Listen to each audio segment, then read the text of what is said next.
Ba la ușa îndurării, lângă cruce prăbușit, să vii să-mi iei povara, că-și destul am obosit.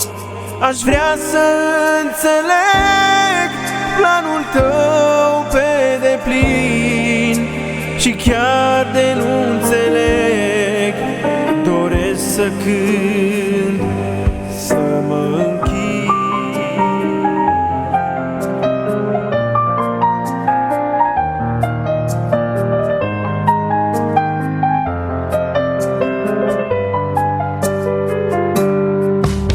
Alerg ca un învins, cu sufletul meu frânt, și văd când sunt de slab, prin ploi, furtuni și vânt. Și tot de atâtea ori pe brațe m-ai purtat, când plâns sunt de strigat, tu pe nume m-ai chemat. Ridic spre cer privirea și te zăresc, Iisus.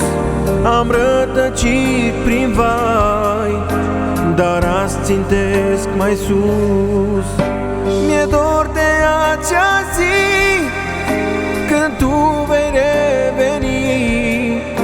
Mă-ntreb când ai să vii, când primăvara va veni.